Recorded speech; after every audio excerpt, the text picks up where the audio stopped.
Oh, well, I'm going to race against time today to get this gardening week or seedling update or whatever video I'm meant to be doing done before the rain arrives. I've got my lights on in here, not because I need them. I don't normally have them on at this time of day, but just because it makes it look nicer.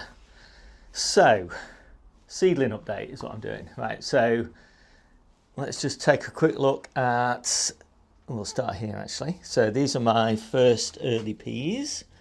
I just strung them up actually yesterday. They're coming on quite nicely, quite nice growth on those, quite happy with those. And in that container there, I'll have my second early peas, and yeah, it keeps on going. In fact, I've just sown the second earlies now. They're not actually meatier, but they're a similar sort of first early variety. I grew them last year, they're quite nice. Next up, I've got all salads all the way down here. I've got baby golden beetroot leaves for the salad mixes. I mean, they're not very far on because I've only recently planted them out. They're for eating really in January. So I'm hoping they'll be a decent size, like 2 or 3 times the size of these by January. And then I've got baby bull's blood beetroot leaves there. They're actually looking really nice now.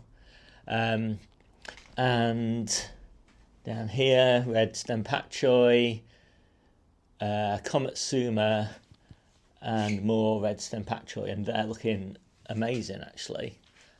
I'm struggling to believe that they're looking so good because they're not under any grow lights or anything. So they've just got the extra heat really from the greenhouse. Not that it's really been heated, but I'll talk about that in a minute. But yeah, really looking good those. And then I've got my lettuces. I've got some more lettuces up on the shelves I'll show you in a minute. And again, they've not been in the ground for very long, but they're coming on quite nicely. You need a lot of airflow over lettuces when you're growing them like this. In fact, you need a lot of airflow over everything, partly just to reduce the risk of any disease, but also to stop tip burn. You know, when plants are not transpiring a lot, either not taking up a lot of water, you don't tend to get a lot of nutrient calcium to the leaf tips and they start to die back. That's called tip burn. And one of the solutions to that, I think the best solution, is to get a lot of airflow over them. And when you get a lot of airflow, that means it draws more moisture up from the soil. That means more calcium gets drawn up to the leaf tips, and that reduces the risk of tip burn. So the other option, I think really you've probably got to do both if you're going to do anything, is to just spray them with something calcium rich. So there are various fertilizers around that you can spray on that are rich in calcium, and that is absorbed through the leaves. So I'll probably do both of those things. But they're all looking quite nice. Up here I've got some baby leaf spinach, 2 different varieties, and I've got some in the house as well. But again, I don't really need these till January. So they've got plenty of growing still to do. I probably will sort of move some of them down here under grow lights for a little bit. But there's some sunny days next week, so I think they should be okay up here on the shelves. Nice and warm on the shelves relative to down here, and a little bit more light because we're quite shaded in this greenhouse at this time of year. And I've got some more lettuces up there on the shelves. And then the only other thing I've got down here are my super earlies strawberries. So these are an ever-bearing variety. I've brought them in now because well, I just don't want to leave them outside. I want to experiment with how early I can get strawberries. I had them in sort of mid to late April last year. I want to see if I can get them a little bit earlier in April by just bringing them in here for a little bit earlier as well. And I will probably do what I did last year, which is put them under grow lights for 10 days, 10 to 15 days in very early February, just to break dormancy to the point at which you start to see little flower buds starting to form, and then take them out of grow lights. It doesn't take very long, because they're sort of primed and ready to go. They're raring to go, the strawberries. The first bit of light and heat that they get breaks dormancy, they start growing, they start getting little flowers. And from that point onwards, you can really bring them into your greenhouse and they'll just kind of grow on thinking it's spring, even though it's winter, or thinking it's mid-spring, even though it's the end of winter, very early spring. So I've got some more of those down there. Got some little kales here that are just really ready to get planted out. Just need to find some time to get to the allotment to get those in. And everything else down here are all my overwintered brassicas. These red cabbages are ready to go out now. I'm going to put these into containers in the garden because they look really nice, I think, red cabbages, as a sort of overwintered flower display. And obviously I'll get little red cabbages in probably May, very early June, something like that. They won't be huge in pots, but they'll still be quite welcome because obviously we'll run out of red cabbages sometime in spring. I've got my next succession down there at the back. I've got my next succession of red cabbages there. And then all of these down here, they're all Calabrese Marathon. 3 different successions. So that gives us a nice big harvest of Calabrese in sort of mid to late spring. And then down here I've got some more little kales, which I'll leave for later because I haven't got any space for those. And then here, almost all of those there are all cauliflowers. There's purple cauliflowers and green cauliflowers. They've just been potted on actually yesterday, so looking a bit sorry for themselves, a bit low in nutrients, but hopefully they'll pick up nicely. So just talk about the grow lights. So everybody always asks, where do I get the grow lights? Well, these are just old models that I picked up off eBay, really cheap, second hand, and they all had some sort of defect, which none of them doesn't really bother me, like the odd sort of LEDs starting to fail and things like that, but there's only a couple of them, so it's not a big deal. And so they're old models, you know, they're not ideal. If I was using them inside, I probably wouldn't be very happy with them. But in here, they're okay. And I top and tail the day with them. So what I mean by that is I put them on, let's say 6 o'clock in the morning, switch them off about 9 or 10 o'clock in the morning, switch them on again at maybe 3 o'clock and switch them off again, say at 8 o'clock. The actual timings vary depending on what I'm trying to achieve, but that's the sort of thing. So they get natural daylight for most of the day, let's say from 9 o'clock until 3 o'clock, and then they get grow lights at the ends of the start and the end of the day.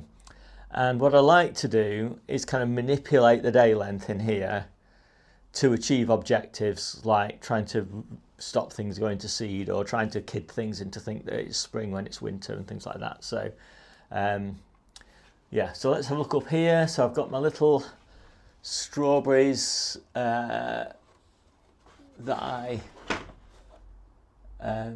strawberry runners that I pricked out there, and I've got some lettuces. Actually, these are looking quite nice. These have been under grow lights for I think about 10 days, but I've moved them in here now because I don't want to plant them out, so you can just hold them now at this stage with that much leaf. They're going to be really healthy in a cold greenhouse for weeks and weeks and not going to worry about the light levels. They would get sort of really leggy and horrible if they had less leaf than that, but now they've got that much leaf, they'll be fine. And I've got some more of those there. Just the odd salad onions that I haven't managed to get planted out anywhere, a few herbs, and what's left of the trays of beetroot that I planted here.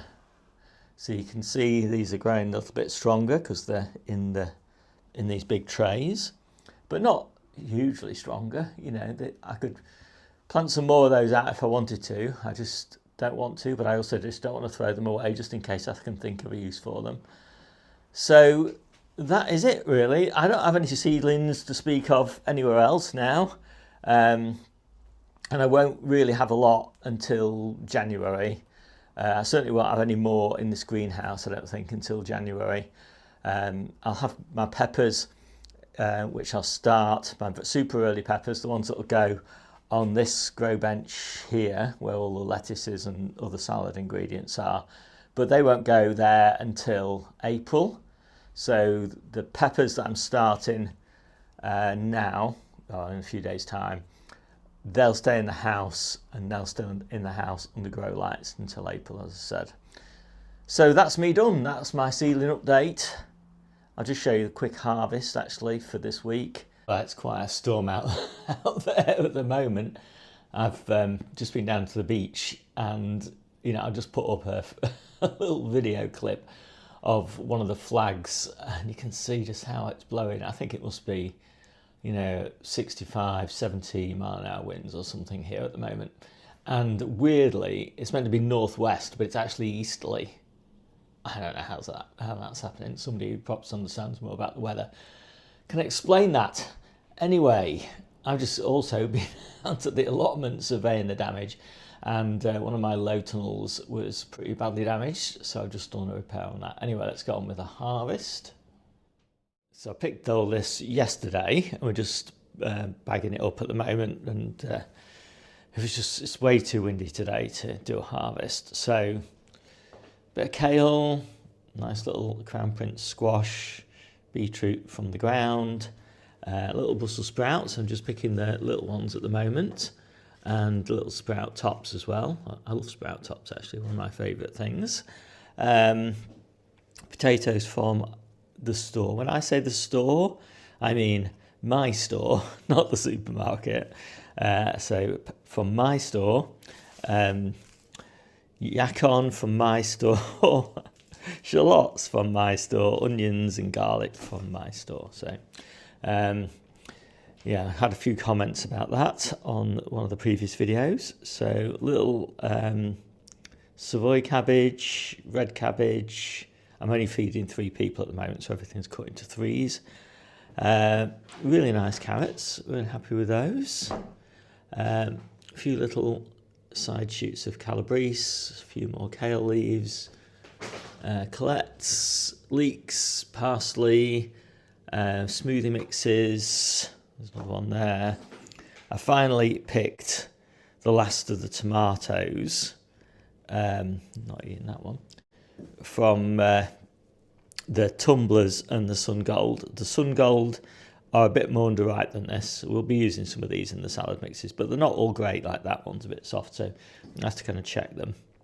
But yeah, that one's a bit soft as well. So, I mean, it is December, I suppose, so it's not surprising that they're not all in great condition. But anyway, probably get 2 more weeks out of these. And miner's lettuce, radicchio, baby beet leaves, looking really nice.